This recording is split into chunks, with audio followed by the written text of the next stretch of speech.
I think poor people and poor children especially are trained to not show any mental duress. I wasn't allowed to break down. I wasn't allowed to be angry. I wasn't allowed to stand up and say, this sucks.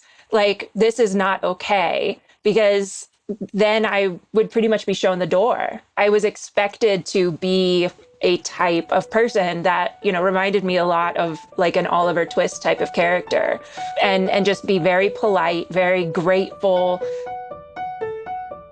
Feeling lost? Then you're in the right place. I'm Amanda Knox. And I'm Christopher Robinson. And this is Labyrinths.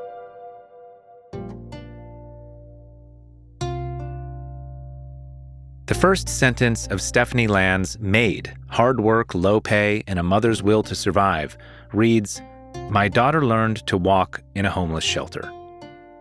That life of struggle transformed when Land wrote Maid, which inspired a Netflix original series. But with the success came a new labyrinth, one of PTSD, imposter syndrome, and misunderstanding. I went through this whole book tour for my book class, and a lot of what kept coming up in conversations with people was the lasting trauma of poverty. And there's a line in class that that just kind of fell out of me one day. I was kind of on a soapbox when I was writing, and it was really fun. But I said I didn't have the privilege to feel. And I couldn't stop thinking about that and how it's such a privilege to have space and time to process things. So I went from food stamps to a book deal to an extremely public figure in a matter of like 3 years. It was really hard. I mean, I'm an introvert, but then I'm also an introvert going out and talking to strangers about this really horrible time in my life.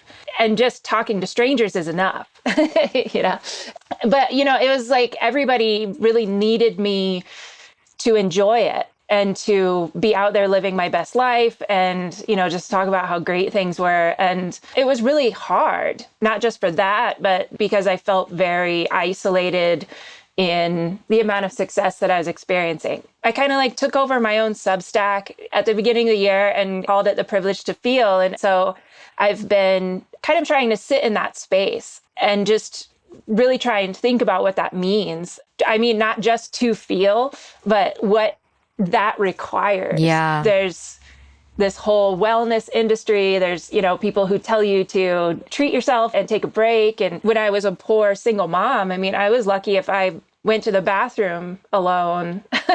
So I feel a lot of what you're saying right now. One, because I'm a mother of 2 small kids. Oh, man. I have a 3-year-old and a 10-month-old. But on top of that, like what you're talking about with not having the privilege to feel when you're in the moment. So like I 100% felt that when I was in prison, and it's just about survival. It's like just getting through the day by day. And I think a lot of people, when they think about what prison is like, they just think, oh my God, you must have been like crying every day or whatever. Like, it's just got to be the most horrible thing. And I'm like, it's not even that. Like, I couldn't cry every day. I couldn't be banging my head against the wall every day. I just had to sit there and get through a day. And a lot of that time, I just felt completely numb. And it was only after I got out of prison, when everyone was like, yay, isn't life supposed to be great now? You're not in prison, that I all of a sudden, all the feelings came, and I was like, oh my God, I'm really angry. Oh my God, I am grieving right now. And it feels like all of the feelings that I should have been feeling in prison are happening to me now that it's over.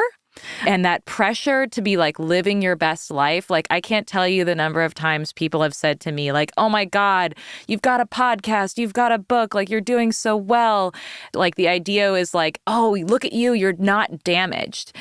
And it's like, oh no, I'm super damaged. Like just because like you don't see my ragged edges doesn't mean that they're not there.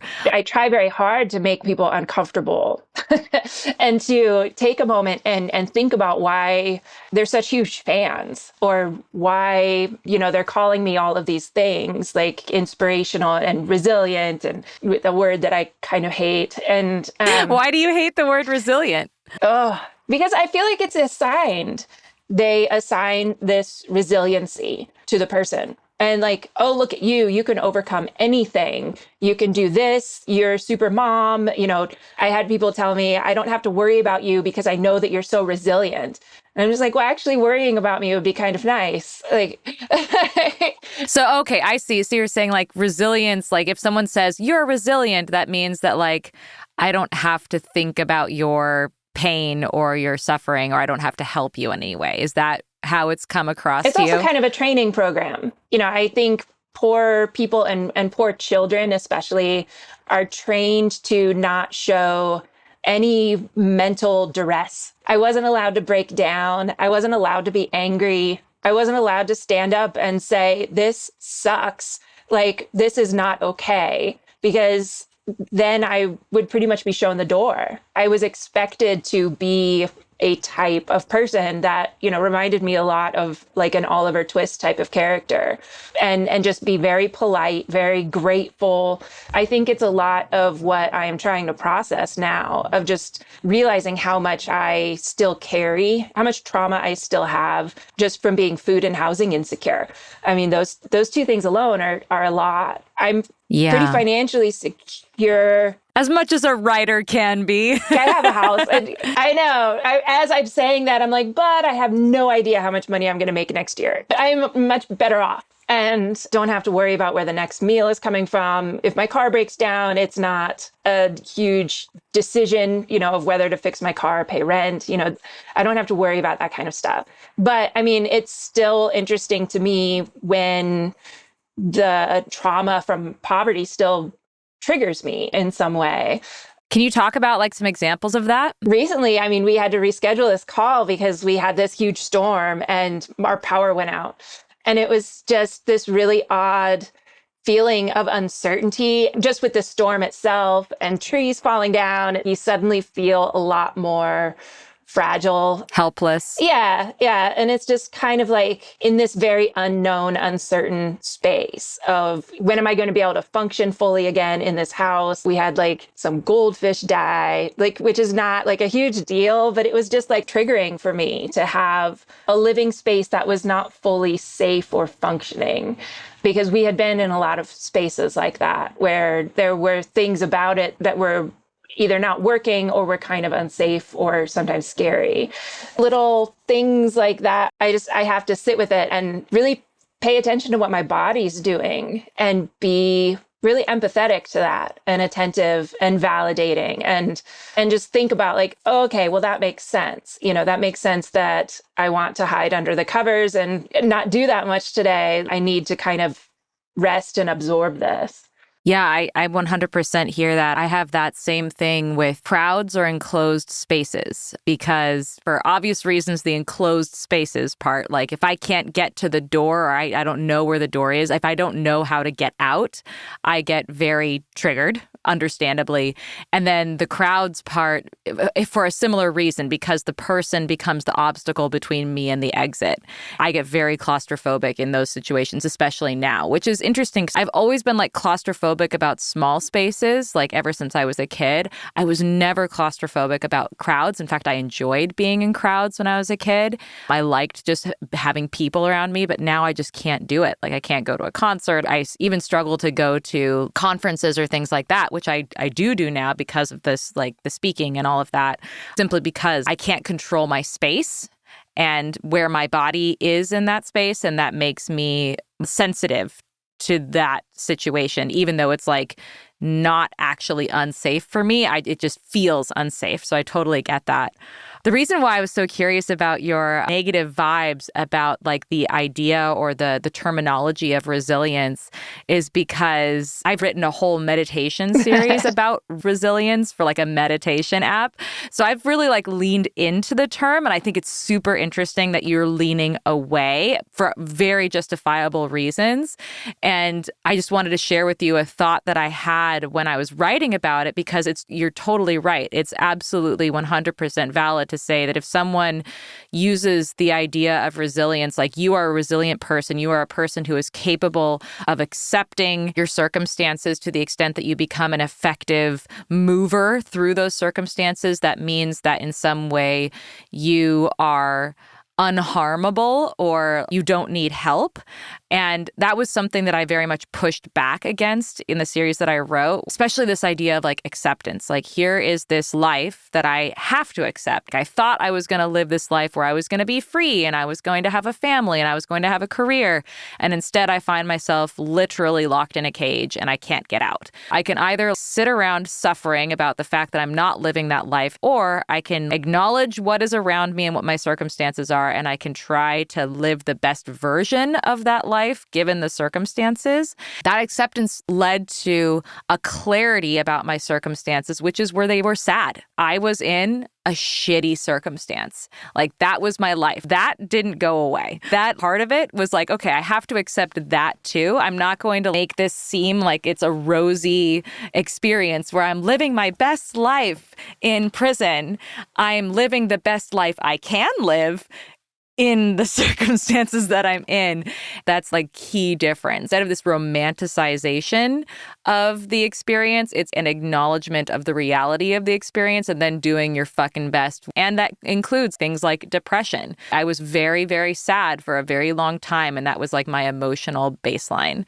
As you started talking of acknowledgement and then letting the other part go, it reminds me a lot about Cheryl Strayed. She used to write this column called Dear Sugar for the Rumpus. And one of them is she's answering a question about whether or not they should have kids. And she goes into this metaphor of ghost ships, and where she has the life that she chose, and that is, to have children. But then she also has this life where she could have hiked all of these mountains and could have traveled. And she calls it, this other life, like a ghost ship that she salutes from the shore and allows it to go off and have its wonderful life. I think there's a lot of complicated emotions with that. But, just acknowledging, things could have been different. Yeah. And this is how they are. And just having a moment of grief over that, I think. Of course, in my situation, like, I had no idea when things were going to get better or if they would get better. They usually got worse. I couldn't think about the future because that would mean more time of suffering. I couldn't think like, 5 years, 10 years from now, because I couldn't think like, well, are we still going to be struggling to eat? I called it a crushing sense of hopelessness. Like, that was my depression, of just feeling like my situation was not going to get any different. If it was going to probably get a little bit worse. And I became fearful of when things started going well, because that meant that there was more to lose. And then to have it suddenly change and everything was going great, I had to acknowledge that I was feeding my PTSD tendencies by like going on Goodreads and reading all the bad reviews of my book, because I had to know what was going to happen, because I was convinced that something was going to go wrong.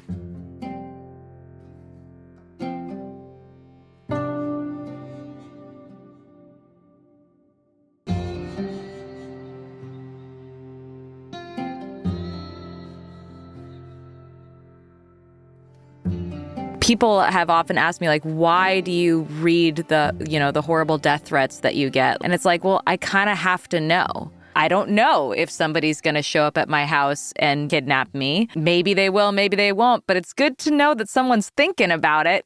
And even though it doesn't make me feel good, like, it's good to know. I get that 100%. I was facing a 26-year sentence. There was a sort of kind of end date ahead of me, but it felt so far away from me. Like, I'm 20 years old and they gave me a 26-year sentence. And I'm like, that's a whole life. There are so many things that I definitely will not have as a part of my life if it goes that far. Like, I will not be able to have children. I will not have a career. I'll probably be in poverty the rest of my life. But even after that was over, it was really interesting because I got out of prison after 4 years, and then everyone was like, okay, you can live your life now. You're free. And I was like, am I free? Because I'm still the girl who was accused of murder, and I don't know if that's ever, ever, ever going to go away. And it was so uncertain. I totally hear you. It remains uncertain to this day. What can we do that makes anything certain? Nothing. Nothing at all. So how are you grappling with that? And how does that relate to like what's been happening with you in the past 6 months? I really try to focus on the advocacy side of things. The public speaking is my day job. I mean, that's how I pay the bills. And I am trying to be a bit more selective about things. And I also got involved for a short amount of time this summer. My community, the city council, voted to criminalize homelessness. And so it was interesting to get involved with local groups and, their efforts and what people are trying to do that I normally don't see. Because I will travel to a place and be the keynote speaker for a fundraiser, and I might tour their facility or something like that. But it's really rare for me to sit beside people who are actually fighting and doing the real work, the ones showing up with signs and the ones being relentless. That's how you help people. Focus on local elections and start there, because that is how you will see change. I also really believe that talking about mental illness can not just be healing, but it can just do a lot of good in the grand scheme of things. The more you talk about things that you're struggling with, the more other people say, I'm struggling with that too. And the more you realize like why you are struggling with something, and you're just kind of able to process it more. It's just a lot different from therapy or writing a blog. It's having actual conversations and being honest and being very vulnerable about what your needs are in that moment, or if you need to take a break. Kind of feels like I've been able to get to know myself a lot better given this headspace of having some time and autonomy, really. Technically, I have a paperback coming out next month, but like I don't have people telling me what to post on social media. I'm not in promotion mode, and it's so great. I wish every author could have some freedom of having to promote themselves constantly, because it is a wild, wild unpaid job. Yeah, it's a hustle. That is for sure. One thing that we don't have in common is I did not have to be a mom at the same time that I was going through my struggle. My experience is that my mother was along the ride with me in the sense that she was there trying to get me out of prison. And it was a very bonding experience. And at the same time, she couldn't go into the prison with me and hold my hand through it. So there was this distance that happened. So this very interesting dynamic between mother and daughter. But I didn't have that sense of like responsibility towards the life of my own child. And do you think that that aspect of it especially impacted you psychologically? I really had to battle a lot of feelings of guilt and shame, constantly feeling like I was a failure, and, being solely responsible for a human being and not really being able to feed them, and at times not being able to house them is a pretty big deal. When you are kind of faced with this over and over again, and people are kind of telling you that you don't even deserve the amount of help that you're getting, and things are just so impossible.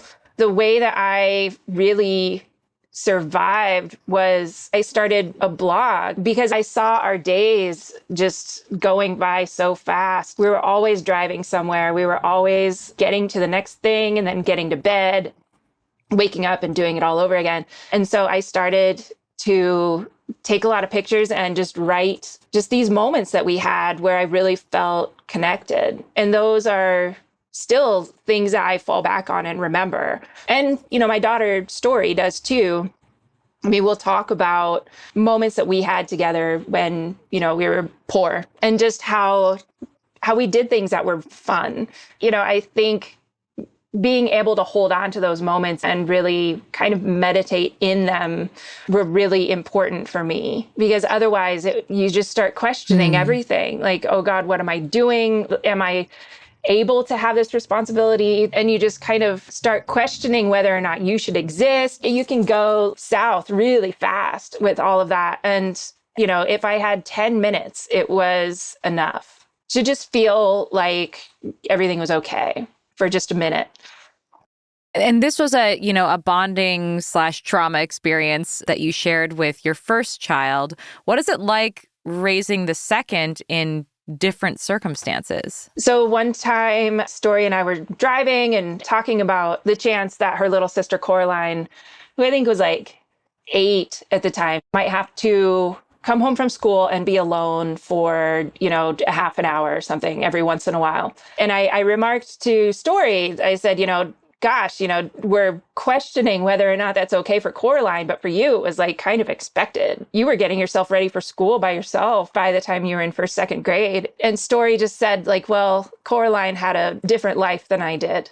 And it was just this realization of how I think there was some resentment between the two of them for that, because I do have a kid who was very much affected by an absent parent, the emotional abuse from that and uncertainty of just going between all these babysitters. And then I have another kid whose life has been pretty fine.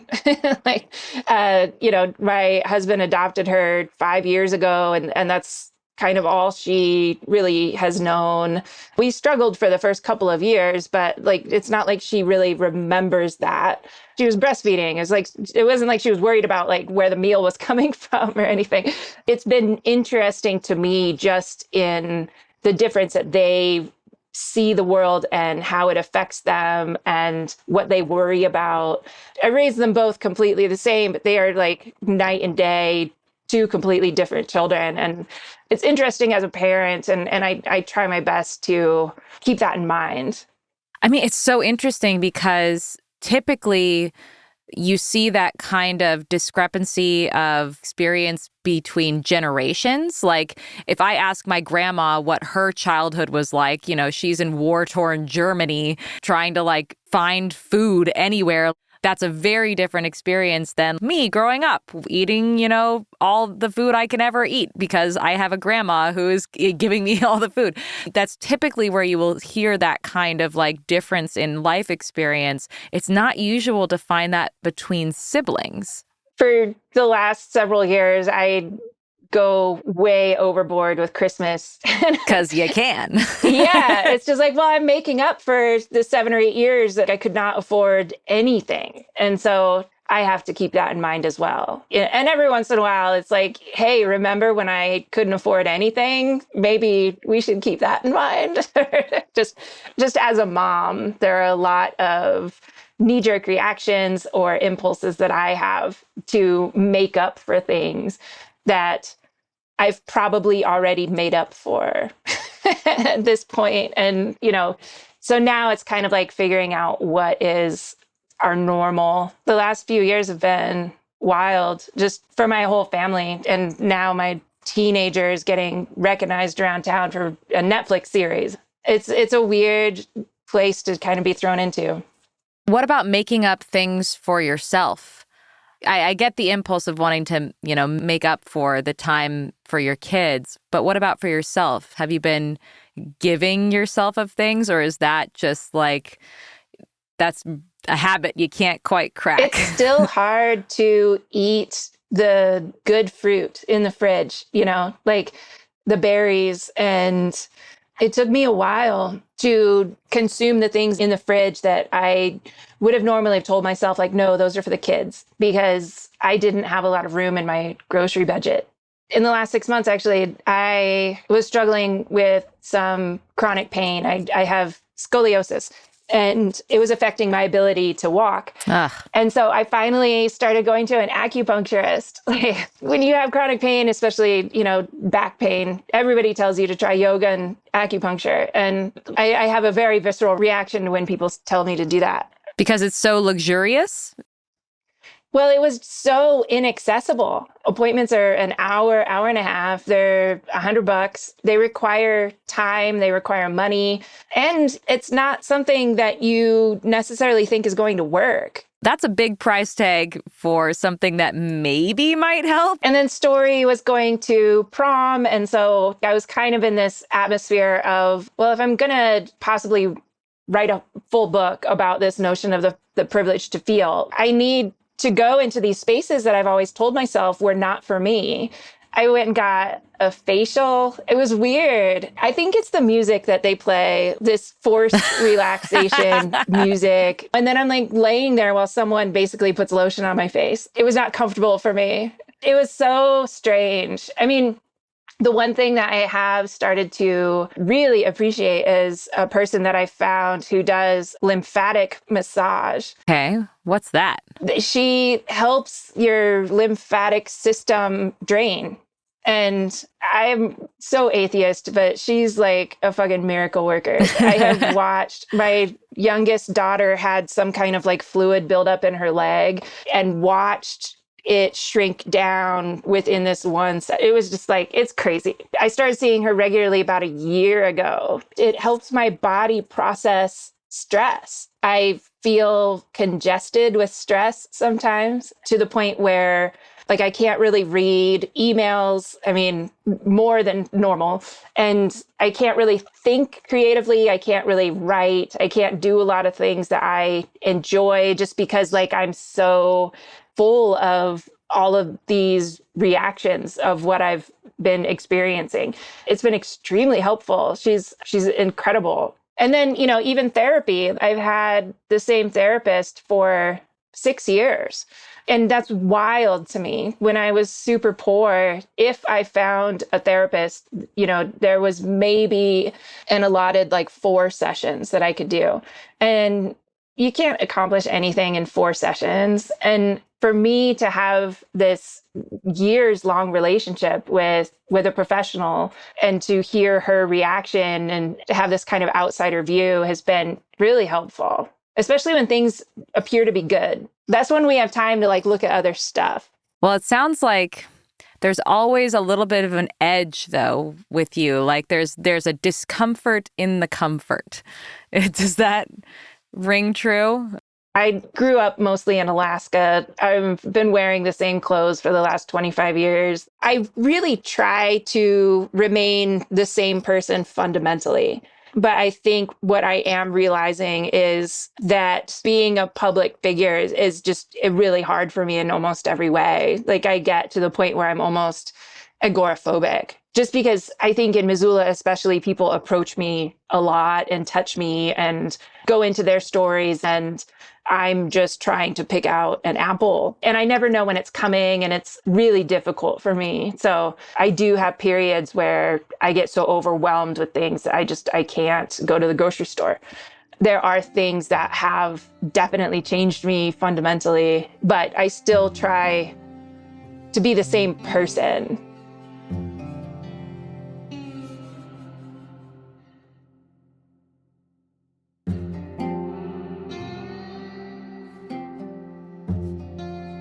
Every once in a while, Story will take a picture of me and she'll call it the essential Stephanie.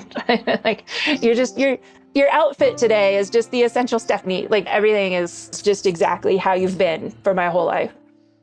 Why is that so important to you? Like, why not just become a peacock? My therapist and I had like a year-long discussion about how I didn't feel like a badass anymore. I think a lot of that is because I catered to wealthy people for a long time. Wealthy, soft people. They're not hard like me. I cleaned houses that are probably similar to the one that I live in now.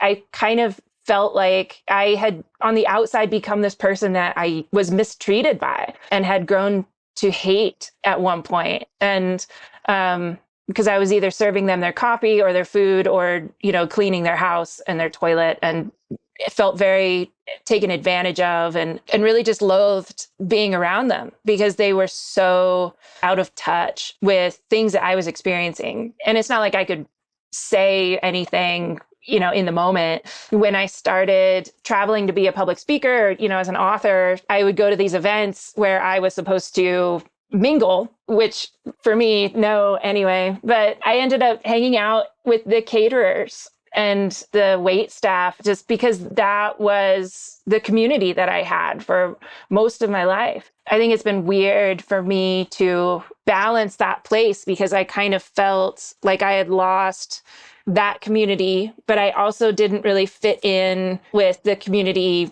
of my neighborhood. So it was just like Sure. everywhere I went, I just felt like an imposter because I am a white woman who has had a good amount of success, and I'm getting on a plane to go somewhere where they're going to pick me up in a car, make sure I have water, and then I'm going to talk about this one time that I was poor and get paid lots of money for it, and then come home. And it was just this really weird, isolating experience. And I'm just kind of figuring out where I belong. I have the same thing where I'm invited to come and speak about the worst experience of my life.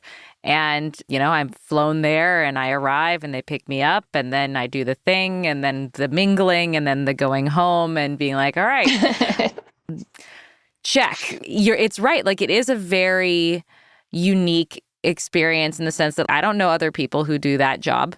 I guess the way that I've processed it is I just got really set in the circumstances of my life. Like, the locked door in the prison was something that I couldn't control. And I tried to figure out what was the best thing that I can do given the locked door. I'm also in a similar situation as you, where it's like, well, what is the best thing that I can do to provide for my family and raise awareness of issues that are important to me and do all of those things at once? And this happens to be the avenue that it is. I don't know, maybe I'm just gotten to a place where I do not feel a single shred of guilt about that. This is literally how you live life. You look at the doors that are open for you and you walk fucking through them. And that's what you do. That's all you can do. And, nobody can look at you badly for doing a thing like walking through an open door, especially if you're trying to bring other people or other people's experiences along with you. Maybe that's just me giving you a pep talk and saying you're not alone. And you go, girl. I learned to dissociate. I didn't even know what that was. But yeah, I black out and it's great. So great to dissociate. so not a trauma response at all. Well, because otherwise I would go over everything that I said. I would go over everybody's face in the audience because I have pretty bona fide anxiety disorder and PTSD. And so there's some things that I just cannot remember because I will be thinking about them at 2:00 in the morning, 2 years from now. There are some times that I'm like, well, I wish I could have remembered what I said, or I'll watch an interview later and be like, oh, I sounded pretty great. That's yeah. I have no memory of this conversation. None at all. It's just pretty bad. I'll come home and will still be actively dissociating. My short-term memory is gone. I was in the emergency room in Philadelphia because I did 30 speaking gigs in 3 months or some crazy number like that. Oh God. Never again. I mean, there have been times where I am really starting to worry about myself. But just the regular, showing up and as soon as I'm at the podium and start sweating profusely, I don't remember anything. That part of it is actually quite nice. I'm so glad we both sweat profusely. Oh, man. My husband is this is why you're good for podcasting. You've got a body for podcasting. Oh, yeah. Any final thoughts before I let you go? Well, I guess I was kind of curious about where you are, because you're kind of on the precipice of, it's a Hulu series, right? Yeah. And I have a second book in the works. So kind of following in your footsteps here without, realizing it. Yeah, I mean, I'm in the surreal experience of talking to somebody who's going to act as me and converting a real life story into a story, which means condensing characters or describing an experience in one scene that was really 3 different things that happened at different times.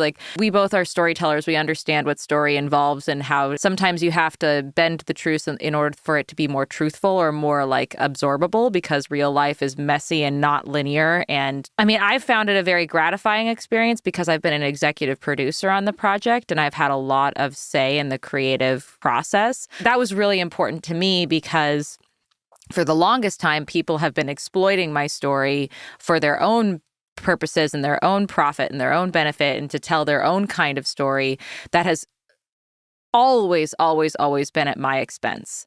And so for the first time, I'm getting the opportunity to tell a story in this way that is not at my own expense. It is this incredible, incredible privilege. It's gonna blow people's minds, and I'm really excited about it. But that's easy for me to say now when I don't have to be like going out and promoting it and doing that hustle, which is very triggering for me, I will tell you. Turns out I don't like to be interrogated. Who knows why? And so like back-to-back interviews, where people are questioning my truth or my motivations or my intentions, like I don't love that.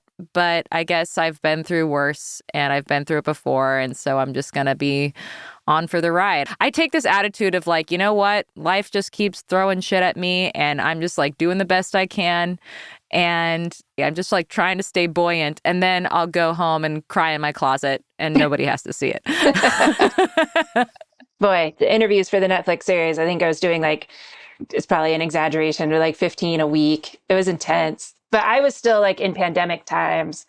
Oh, God. So then that was going on. Yeah. Yeah. So I didn't get to go visit. I wasn't involved. I answered a bunch of questions, but I knew they were fictionalizing the story. So stayed out of it just because otherwise I would have been like, well, wait, no, that didn't so it was a lot of trust and a lot of just letting it go and really trusting the showrunner and what her vision was and appreciating that they changed the names. Yeah.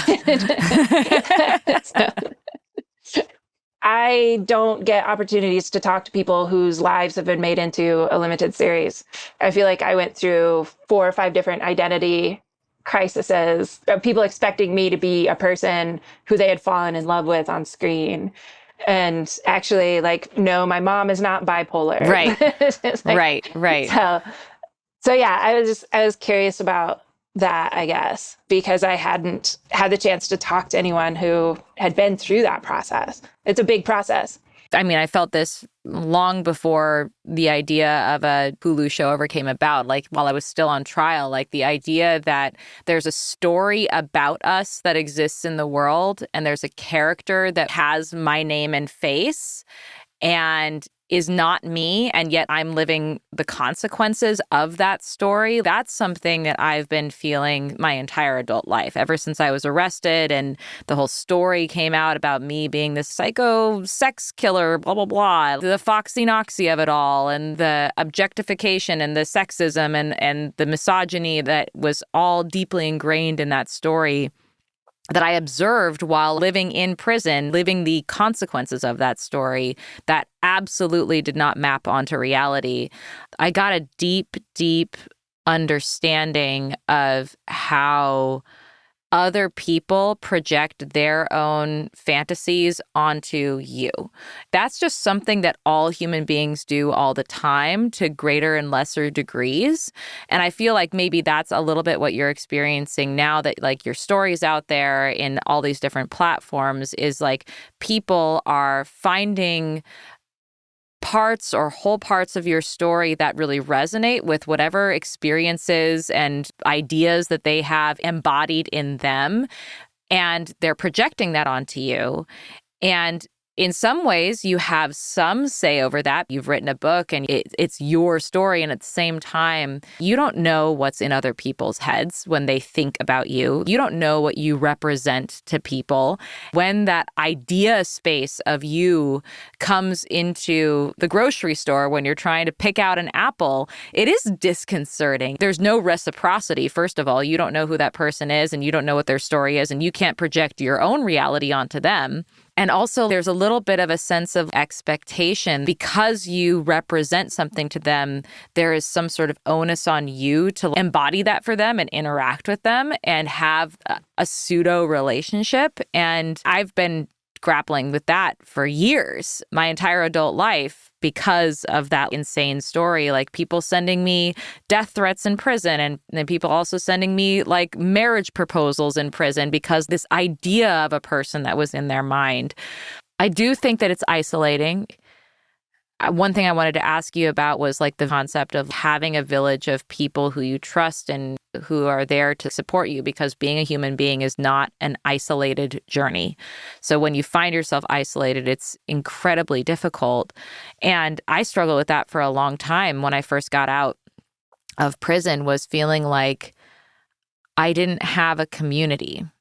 Like there was nobody who from before prison who totally understood my experience, even if they loved me and knew me from before prison times. There was nobody after prison who I felt like I could trust to become a part of my life, because there was this amplified version of Foxy Noxy out there that I was like, I don't know if they even care to know me. They might care to know the famous girl accused of murder thing. And then, of course, nobody in the prison environment who was able to come out and be with there, because even there I was like, I didn't belong because I wasn't supposed to be there. I'm suddenly like a stranger to everyone in the world, including myself, because the thing happened to me when I was 20 years old and I didn't know who I was yet. And then I come out into the world hoping to go back to the life that I had before prison. And of course, that doesn't exist anymore, because I've now been changed and I've grown in ways that I would not have grown had it not been for that experience. I mean, that's a lot of what my next book is about. Now what? Who am I? Where do I belong? Do I belong anywhere? And then discovering that you like just have to make a space for yourself and get lucky and find the people who are able to see you for who you are, you know?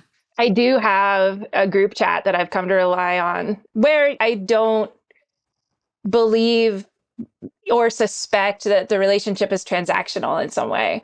Because I had a lot of people who were suddenly friends with me who wanted me to blurb their book or promote it in some way or introduce them to my agent. And so it was just this really weird place of not really trusting anyone or their intentions or, you know, like, are you fangirling or are you sincere? So it's been life-saving to have a writing group, really, who I've also known for a long time and can trust them and just be myself. And they won't ask me like, man, did you ever think that your life was going to be like this 4 years ago? I'm just like, oh God, no, I don't. Obviously not. Let's just talk about like, yeah. I know. So like, I don't have to deal with the brand Stephanie Land. You have no control over what your brand is, it sounds like, but kind of been forced to create one of myself. And now it's like I kind of am in an eternal battle with it. Yeah. What is the essential Stephanie? Yeah. Not the one in business casual, that's for sure. You can show up in Cotopaxi. I don't think they hate that. And Carhartts. Oh man. Yeah. I've definitely asked. Every once in a while, I'll see like the dress code is like casual instead of business casual. So does that mean I can wear the Carhartts? And they're like, no, not that casual. I think the dress and the skirts and the nice shoes and the cardigan, and it becomes kind of like a uniform or a difference. You know, I'm now turning into the author. And it probably aids in the dissociative disorder. But I'm going into a different realm, then I can take it off. I think it's a good in some way because it doesn't really affect my day-to-day life. And it's nice to have a separation. I don't know. I love a good costume. So I love putting on costumes. Like me and my husband, we go to Ren Fair. So I like the idea of now I'm putting on this literal hat. I'm putting on my author hat. Now I am the author. Yeah. Mostly it's just if I shower. That is your author hat. Shower. I guess. Yeah. Shave my legs. All right, I'm good. Nice. This is business casual. Shaved legs. I love that.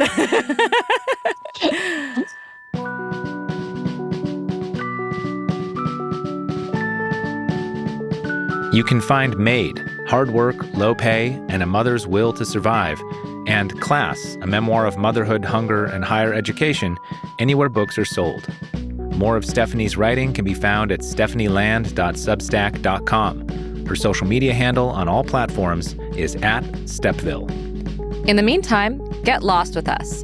Find us on Twitter, @Amanda Knox. @ManUnderBridge. You can learn more about our work and how to support it at amandaknox.com. And remember, it doesn't cost a dime to leave Labyrinth a 5-star review. Labyrinth is brought to you by Knox Robinson Productions. This episode was written and produced by us, our managing producer, Andre Sapp, and our production assistant, Charlie Darnell. Our theme music is by Josh Budo Karp.